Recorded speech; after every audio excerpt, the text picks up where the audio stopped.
Hi, my name's Dave Ulrich. I'm a professor at the Ross School of Business at the University of Michigan and a partner at the RBL Group. As we look at the field of HR, we see an evolution in the thinking.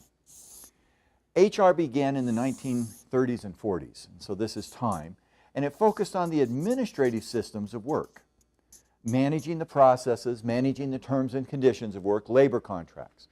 HR then began to shift to a set of HR practices. And a lot of the focus was on staffing and training and compensation. And how do we do these practices, succession planning, organization design, in an effective way? Then in the last 15 years, they've been linked to strategy. So we had some very smart people in the organization design field and the HR strategy field. Can I look at strategy and in that mirror begin to create my HR systems? We think the next step in HR is to go outside. Not just to look at strategy as a mirror, but as a window, and to say, let's look outside the company and begin to see how we can do our job better. When we go outside, we go to customers, we go to investors, we go to communities, we go to government agencies, and HR becomes a lever for those external factors. That's the direction, that's the focus that we see HR headed. How do we do HR from the outside in? And that outside-in focus means that we have to begin to understand the administrative work, the practices, the link with strategy, but we then have to connect it to the external factors. That's our question, that's our challenge. How do we do that? When we look at that logic, we say to make that happen, what we have to look at are a set of criteria. And we think there are 10 criteria that we look at in building HR. I'm going to overview these quickly. They're in a book that HR Magazine put out last year on ebook around Are We There Yet? We now have a stress test. The first criteria is, does HR add value? Are we focused on HR from the outside in? Are we focused on HR in a way that will shape and create value for the company? That means we don't look at HR in terms of what we do, but in terms of what we create for other people. The second criteria begins to look at the context in which we work. Linda Grattan and some other wonderful and dear colleagues have looked at the context of work. What's the setting in which we do our work? We like to talk about social, technological, economic, political, environmental, and demographic trends. Those trends should be a part of what we think about. Because if we're going to create value from the outside in, I in HR need to be aware of the context of that work. And Linda's work and our work has begun to define what that context is. Third, we need to look at the stakeholders who we serve. Those stakeholders can be inside the company. Clearly the employees, the organization, linking HR with strategy. But they also should be outside the company. Are we doing HR in a way that serves our customers, our investors, and our community? And the stakeholder model of HR forces us to go outside. For example, we've done some work looking at HR through the eyes of the customers. We've begun to say good reward systems are not good because they have internal criteria. They're good because the customer gets, through the incentive systems, the behaviors that satisfies the customer. We don't want to just be the employer of choice. We want to be the employer of choice of employees our customers would choose. That outside-in view. We're now doing work with investors. We are now going to a number of investors. We've done interviews, we've done a large survey, we're doing focus groups. What do investors want from the HR world? And we're trying to figure out that investor perspective. The same could be true of communities.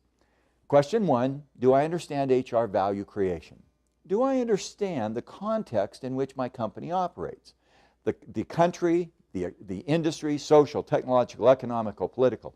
Do I understand and link HR with stakeholders both inside and outside? Then number 4, 5, and 6. What will HR focus on? When an HR person sits down at a table with a business leader, what's the conversation he or she will have? We believe there's 3 things. One is individual. And the individual is about talent. Will I help my company have the right people? Will I have the right talent? Will I have the right systems to sustain and build talent? In the field today, talent is a big part of human resources. In fact, some have said you're the chief talent officer, you're not human resources, and HR is all about talent. We believe that talent, this is the individual, this is the organization, is a key factor, but we believe it's limiting. If all we do in HR is build talent, we've missed a key piece. We also have to build, number 6, the right organization. Organization is how the talent works together as a team. It's the culture, or it's the capabilities.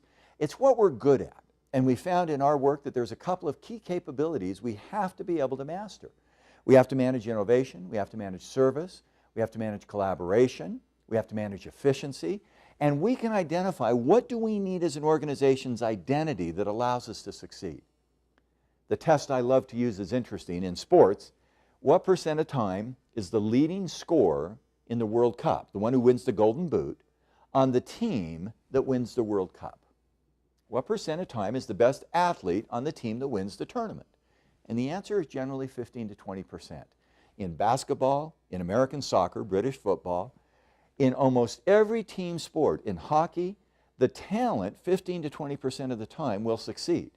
70 to 80% of the time, it's the organization. And if I'm in HR sitting in a meeting, I say, do we have the right talent, competence, commitment, contribution, and do we have the right organization? And the integrator is leadership. Do we have the right leadership? By leadership, we mean not just the individual leader, but leadership deep inside the company. We've just had the privilege with HR Magazine of doing another ebook with Norm Smallwood and I, and we've said leadership has a set of dimensions that we can see. One part of leadership is doing the basics well. We call that the leadership code. Here's the basic things every leader's got to do. It's generic. The other part of leadership is what we call the brand. Do we have differentiated leaders? Do the leaders in our company separate themselves from somebody else? And now we're trying to say the next step in leadership is sustainability. Do we actually sustain the change in both individual leader and collective leadership behavior in the company? So let's go back. I'm an HR person. As I look out to the future, what do I need to be aware of? Creating value in the outside, not inside. I've had some people say, boy, that's not new. Well, it is new. We've had HR often focus within the walls. We say, who are the customers of HR? And the answer is often the employees. Part right, part wrong. How do I create that value? I understand the context of business. Where do I focus? Where do I live? I understand and serve the stakeholders for my company, my customers, my investors, my communities, as well as my organization and employees. What do I then focus on? When I'm in HR sitting in a strategy meeting, what do I deliver? What do I contribute to that discussion?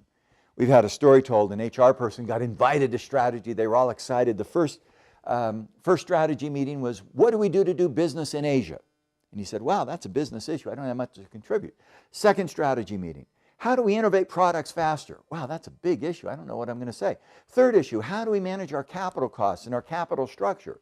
Wow, I don't know what to say. Fourth meeting, not invited. In any of those meetings, now there's 3 things we would advocate you say. Do we have the talent?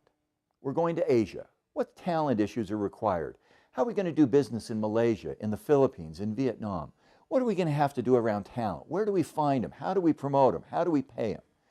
What do we do about organization and culture? How do we build the right culture? How do we build the right DNA? What capabilities do we need to do in China? That relationship culture, the ability to collaborate between government and industry. And fifth, the other one, leadership. What do we need to have as leadership? I now can say that's what HR sits and contributes. Now, how do we do that? The final 4 questions. Question 7, do we have the right HR department? What a great question. I struggle today. How do you organize HR? And in the struggles to organize HR, there's 2 choices that come out. Do you centralize or do you decentralize? One option is you centralize HR and you have a single head of HR with functions reporting to that head. Staffing, training, compensation, benefits, OD, org development, reporting to the head of HR. The other is you decentralize and you put an HR department with that structure in every country or in every business unit. We find Or the third option is you do both. You have some kind of shared service organization or matrix where you do a combination. Here's what we have found. The way you organize HR should be linked to the way the business is organized.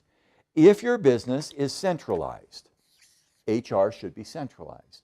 If your business is decentralized, HR should be decentralized. If it's a combination, it should be a combination. A lot of people have misallocated that. We have found that about 20% of businesses are centralized. Government agencies, single agencies, small companies, single product businesses, they're centralized. They shouldn't have a complicated HR structure. Other businesses, like Virgin, in India, Tata, in the United States, Berkshire Hathaway, they're pure holding companies. That's probably 10%. But somewhere between 65 and 75% of companies have a shared service or a matrix organization. Those are the companies where the HR department finds multiple roles with a common purpose. You there have a center of expertise with great knowledge, the specialist. You have embedded HR people, the generalist, and you have the administrative support. They work together in an integrated way to deliver value. We organize our HR department. P, we invest in our HR practices. We've identified 4 buckets of HR practices. One is around people, staffing, training, development, career management, moving the flow of people. One is around performance, rewards and compensation. One bucket of practices is communications, and one is around work, which includes facilities, organization design, managing the workflow. Those practices need to be aligned with the outside customer and investor. They need to be integrated with each other, and they need to be innovative. Third tool is the people in HR. Do our HR people have the competencies to do our work? We are now into 6 rounds of studying competencies for HR people. And we know, what does it take to be a good HR professional? And in the last data set, we have a set of data of the skill sets for HR. That will continue to emerge. And finally is analytics. Do we measure our success? Some people put measurement first. I like to put measurement last because it quantifies and informs the decisions we make. That's it. The future of HR has 10 criteria. Ask yourself how well you do them. Number 1, am I focused on creating value more than activity? Do I focus on my receivers? Do I know who they are? Number 2, do I understand the context of my work setting? Do I understand the external social, technical, economic, political criteria? Number 3, am I connected with stakeholders inside the company, the employees and the organization, and outside with customers, investors, and communities? Number 4, do I bring insight and knowledge and action to the talent equation? Can I help my company have great talent? Number 5, can I build great leadership? Can I make sure that our leadership team at the top and throughout the company is superb? Number 6, can I create the right organization? Can I create the right set of capabilities and culture that help us go forward? And finally, number 7, do I build the right HR department? Have we put our HR resources together in a way that delivers value? Number 8, have I aligned, integrated, and innovated my HR practices? Org design, one of the key practices, staffing, training, compensation, have I integrated? Number 9, have I invested in my HR people? Are we taking care of ourselves? And number 10, do I have analytics and metrics to track what we do? I've been asking this short clip to give you a view of the future of HR. We've written a paper on this called Are We There Yet? It basically has a stress test. We've now written another paper on leadership, and are we there in the leadership state that we need to be? Because when we do those things, we in HR contribute value to the company. And not only to the employees inside, but to the customers, investors, and communities where we live and work. For the last 25 years, I've had the privilege of being a part of this HR profession. We have grown. We have expanded. 25 years ago, we would have talked about change a practice here or there. We might have talked about change the HR structure. We might have talked about get our HR people better or measure. Now we begin to see the flow of how that fits together so that HR is in fact a true contributor and a partner, if you will, to the success of a business.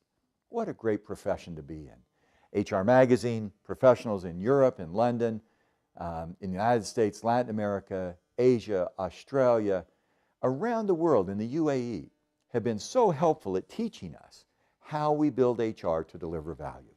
If you would like more information, we have a website, www.rbl.net. That website highlights some of the work we've done, and we hope we can continue to contribute with you and make this profession even stronger in the future. Thanks so much for your time.